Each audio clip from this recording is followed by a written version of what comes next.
Good morning. Today I'm teaching a Year 3 maths lesson on data collection and graphs.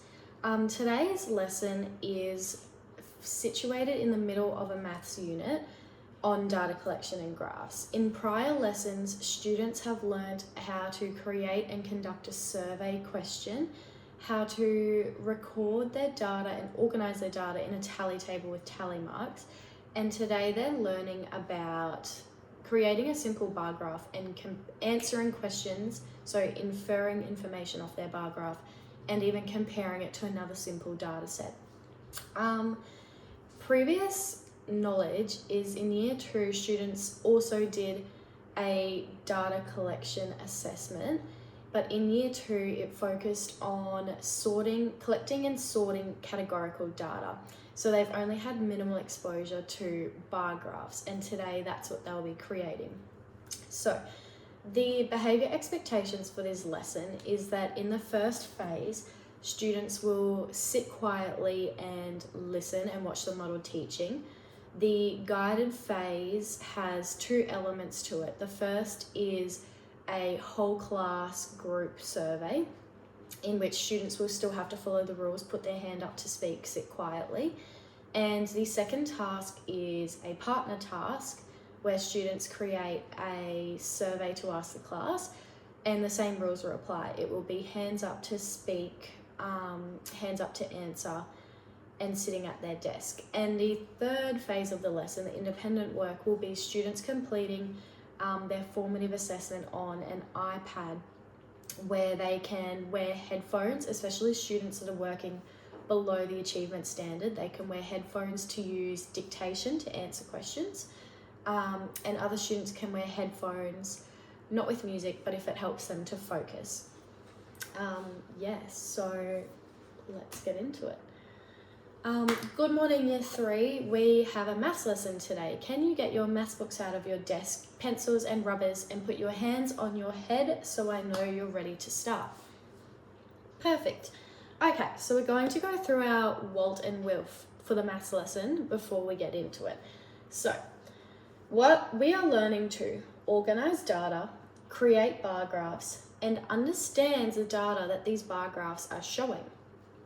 What I'm looking for you to do is to use tally tables to record data. So we did that yesterday, didn't we? You know how to do that. We're going to create a bar graph, which we haven't learnt just yet, but we're going to get there, and to read a graph and explain the data it's showing. So our same behaviour expectations apply today as they always do, which is sitting at your desk and put your hand up to speak or answer a question. So let's start. So the day before, we learnt about surveys, and surveys is, can anyone remember? Put your hand up if you remember. Yeah? That's right, surveys is asking a question. So a survey is a way to ask people questions to find out what they think or do. We use surveys to collect information, which is called data. We can count and graph. So some example survey questions are: what is your favourite ice cream flavour? How many pets do you have? And what sport do you like best? Can anyone in their head quietly think of a survey question? Put your hand up if you've got one. Yeah, Elsie? Yes, what colour is your hair? That's a great survey question. Okay, so collecting and recording data. Is this another thing that we've gone over already? Give me a thumbs up or thumbs down. Perfect, it is, you're all over it. So once you've asked your survey question, you need to collect the data. We record the answers in a tally table using tally marks to help us count. Now, I've got a question. What do I do when I have 5 tally marks? Can anyone remember? Do I do this? Or do I do... Yeah, perfect. Our 5th tally mark is a bit sleepy and he's lying down. So that's how we do it. So remember that when you're collecting data, because that's what you're going to be doing later this lesson. Okay. So that tally table that you've collected your survey question data in, you can actually use it to create a graph. So if you look here on the PowerPoint, I've collected data about favourite fruit. So let's have a look at the tally table. I've got favourite fruit and I've got my categories down here. I've got apple, orange and other. Then in this column, I've got my tally marks. So I've got 1, 2, 3. So my total is 3 people voted for apple. 1, 2, 3, 4. 4 people voted for orange and other. 1, 2, 3, 4. 4 again. So 4 people voted for other. So I've got it in my tally table. Now I want to show it in a graph. This is called a bar graph. Can everyone say bar graph? Perfect. So let's have a look. So red is for apple. And I can see here along this side, 1, 2, 3. 3 people voted for apple. Let's go to orange. 1, 2, 3, 4. 4 people voted for orange. And let's count the other fruits together. 1, 2, 3, 4. 4 people voted for another fruit. So give me a thumbs up or thumbs down. Do you see how this graph is showing us the same information as this tally table? Perfect. Okay. So there's lots of different types of graphs. As you can see here, I've got on this slide all the different types of graphs, but today we are making a bar graph. This one. So a bar graph, actually before I tell you, does anyone have any idea why it would be called a bar graph? Yeah, that's right. It's because the information or the style of the graph is showing us the data in little bars. That's why it's called a bar graph. So a bar graph shows information using bars.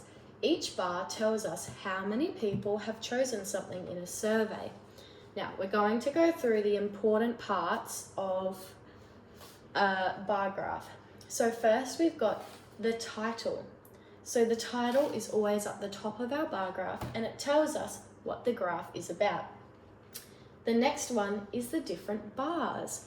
So the different bars show the amount for each category. So can you see here up the side, I've got numbers.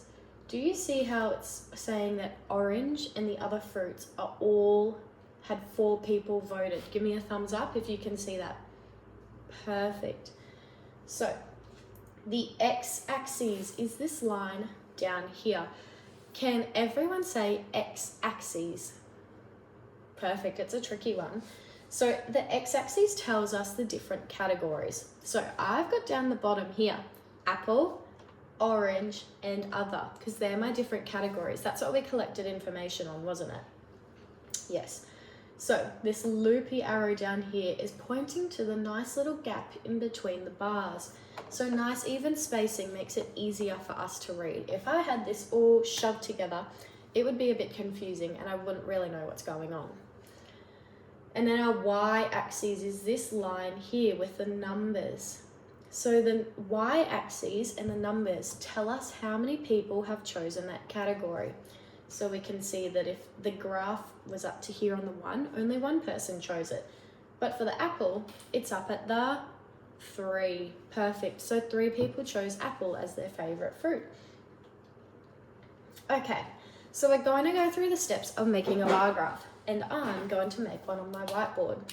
Now, I've lost my ruler, but when you're doing this, I will need you to use your ruler, please, so it's nice and neat so I can read it. So, making a bar graph. First, we're going to create a title. Now, I'm going to use the favorite fruits again on the whiteboard. We're going to make our own on the whiteboard. So, my title is going to be favorite fruits. So, I'm going to put it at the top of my graph, so everyone who reads my graph, they know what it's about, because if I didn't have a title, they might look at it and say, I don't know what you're talking about, Ms. P. So I've got my title at the top. So our second step is draw the x-axis, which is the bottom line.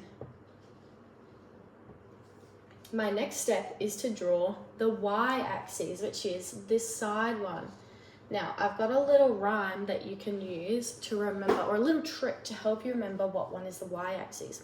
I like to remember y to the sky.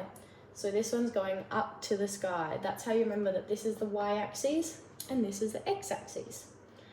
So then we're going to label both of them. So I'm going to put down here, I'm just going to do an A for apple, an O, or we might do an OR for orange, and an OT for other.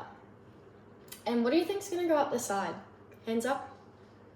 Perfect, my numbers are going to go up the side. So 0 is always in this corner here. This is 0, we're starting at nothing. Now we're going to go 1, 2, 3, 4, 5. Okay, so we've labelled the axes. Now we've got to draw the bars for each category. Can anyone remember how many people voted for apples? It was 3, that's right. So I'm going to draw my little bar up to 3. Oopsie, it's not very straight. To show you that 3 people voted for apple as their favourite fruit. Oops, yours will be a bit neater than mine because you'll use your ruler. Okay, now we're going to go to orange. How many people voted for orange? 4, that's right. So I've left a nice little gap in between my bars so it's nice and easy to read. And I've done it in line, or I might have done it a bit tall. I've done it in line with number 4. And now last one, other. How many people voted for another fruit? It was 5, that's right. So I've got it like this. Okay, and our last step is to double check our graph. Does it look good? I think it does too. Okay, so now that I've done the modelled teaching, we go into the guided phase of the lesson. In the guided phase, the first activity is a whole class survey. So I will ask a question, maybe about favourite ice cream colour. I'll collect it in a tally table and we'll make another graph together, but this time students will have a bit more input. I'll get some students to write the numbers, to draw the bars, and the title. We'll come up with it together. It'll be less teacher-led and more student-directed learning. And our second phase of the guided phase of the lesson is partner work. So I'll divide students up into ability-based pairs, and they will come up with a survey question and 3 options that they can ask the class. So for example, they might come up with, what colour is your hair? And they might say brown, black, or other. So they'll only get 3 options just because this is the first time they've created a graph, so I don't want there to be too many options along the x-axis to confuse them. So after the guided phase, they'll go into independent learning, where they will, I'll give them a pre-made data set, just like this that I've drawn here. So I'll give them a pre-made data set. They'll put it onto a graph on the iPad, and they'll answer some questions that are along the side. And then they're going to compare it if they have time, if they get that all done. So this is possibly more just for the fast finishers or high achievers. They will compare it back to their data set that they did in the guided phase of the lesson. So that way they've begun comparing 2 data sets. If we run out of time for that in this lesson, the next lesson will focus on comparing different data sets and different graphs. So now I'll just wrap up the lesson to check for student understanding. Okay, perfect. Has everyone clicked submit on Google Classrooms for their iPad? So I've got it. Once you've done that, put your iPad at the top of your desk, please, and come back to center and we'll talk about it. So, who could tell me what was the most popular option? That's right, it was chocolate. What was the least popular option? So remember, least means the smallest. Not many people chose it. Yes, it was mint. Okay, perfect. So we've shared our answers. Can everyone give me a thumbs up? I feel good, Miss P. I can create a graph. Or a in the middle, I'm not sure about it. I might need to practice. Or a thumbs down, and I was so confused. I didn't know what was going on. Perfect. Okay, so tomorrow we'll move on to creating more graphs, but this time we're going to make even more graphs and we're going to compare them. So pack your books away. That's the end of the lesson.